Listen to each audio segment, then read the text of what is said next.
خداوند کے زندہ اور پاک کلام میں سے احبار کی کتاب اس کا 22واں باب۔ اور خداوند نے موسیٰ سے کہا، ہارون اور اس کے بیٹوں سے کہہ کہ وہ بنی اسرائیل کی پاک چیزوں سے جن کو وہ میرے لیے مقدس کرتے ہیں اپنے آپ کو بچائے رکھیں اور میرے پاک نام کو بے حرمت نہ کریں، میں خداوند ہوں۔ ان کو کہہ دے کہ تمہاری پشت در پشت جو کوئی تمہاری نسل میں سے اپنی ناپاکی کی حالت میں ان پاک چیزوں کے پاس جائے جن کو بنی اسرائیل خداوند کے لیے مقدس کرتے ہیں، وہ شخص میرے حضور سے کاٹ ڈالا جائے گا، میں خداوند ہوں۔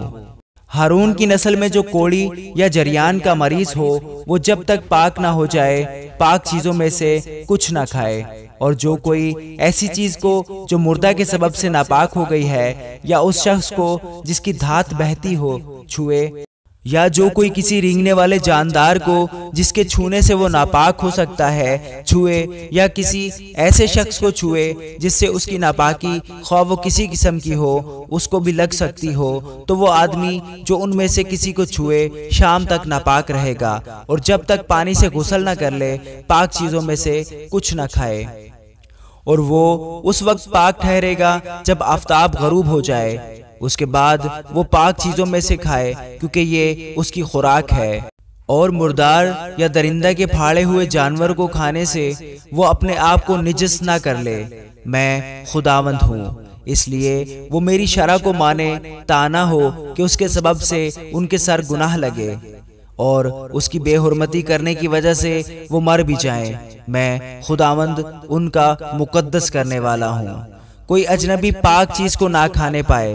خواہ وہ کاہن ہی کے ہاں ٹھہرا ہو یا اس کا نوکر ہو، تو بھی وہ کوئی پاک چیز نہ کھائے، لیکن وہ جسے کاہن نے اپنے زر سے خریدا ہو اسے کھا سکتا ہے، اور وہ جو اس کے گھر میں پیدا ہوئے ہوں وہ بھی اس کے کھانے میں سے کھائیں۔ اگر کاہن کی بیٹی کسی اجنبی سے بیاہی گئی ہو تو وہ پاک چیزوں کی قربانی میں سے کچھ نہ کھائے،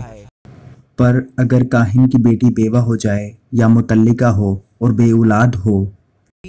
اور لڑکپن کے دنوں کی طرح اپنے باپ کے گھر میں پھر آ کر رہے تو وہ اپنے باپ کے کھانے میں سے کھائے، لیکن کوئی اجنبی اسے نہ کھائے۔ اور اگر کوئی نادانستہ پاک چیز کو کھا جائے تو وہ اس کے 5واں حصہ کے برابر اپنے پاس سے اس میں ملا کر وہ پاک چیز کاہن کو دے، اور وہ بنی اسرائیل کی پاک چیزوں کو جن کو وہ خداوند کی نظر کرتے ہوں بے حرمت کر کے ان کے سر اس گناہ کا جرم نہ لا دیں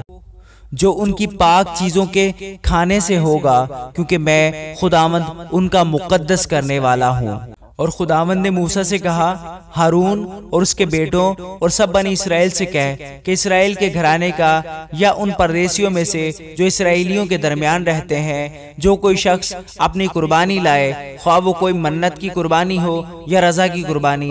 جسے وہ سوختنی قربانی کے طور پر خداوند کے حضور گزرانا کرتے ہیں، تو اپنے مقبول ہونے کے لیے تم بیلوں یا بروں یا بکروں میں سے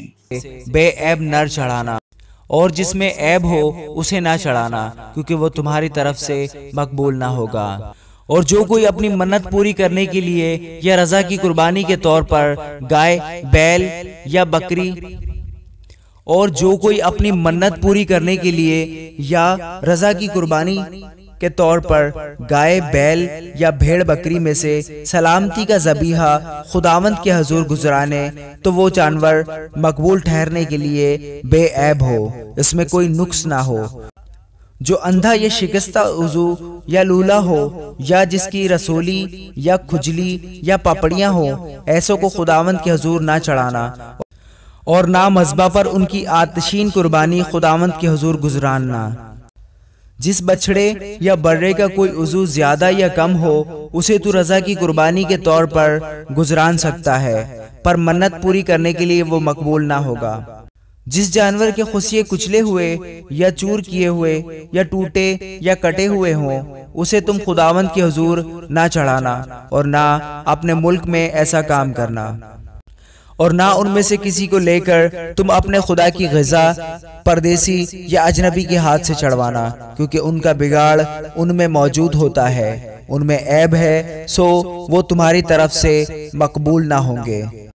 اور خداوند نے موسیٰ سے کہا جس وقت بچڑا یا بھیڑ یا بکری کا بچہ پیدا ہو تو 7 دن تک وہ اپنی ماں کے ساتھ رہے، اور 8ویں دن سے اور اس کے بعد سے وہ خداوند کی آتشین قربانی کے لیے مقبول ہوگا۔ اور خواہ گائے ہو یا بھیڑ بکری، تم اسے اور اس کے بچے دونوں کو ایک ہی دن میں ذبح نہ کرنا، اور جب تم خداوند کے شکرانے کا ذبیحہ قربانی کرو تو اسے اس طرح قربان کرنا کہ تم مقبول ٹھہرو، اور وہ اسی دن کھا بھی لیا جائے۔ تم اس میں سے کچھ بھی دوسرے دن کی صبح تک باقی نہ چھوڑنا، میں خداوند ہوں۔ سو تم میرے حکموں کو ماننا اور ان پر عمل کرنا، میں خداوند ہوں۔ تم میرے پاک نام کو ناپاک نہ ٹھہرانا، کیونکہ میں بنی اسرائیل کے درمیان ضرور ہی پاک مانا جاؤں گا۔ میں خداوند تمہارا مقدس کرنے والا ہوں، جو تم کو ملک مصر سے نکال لایا ہوں، تاکہ تمہارا خدا بنا رہوں۔ میں خداوند ہوں۔ آمین۔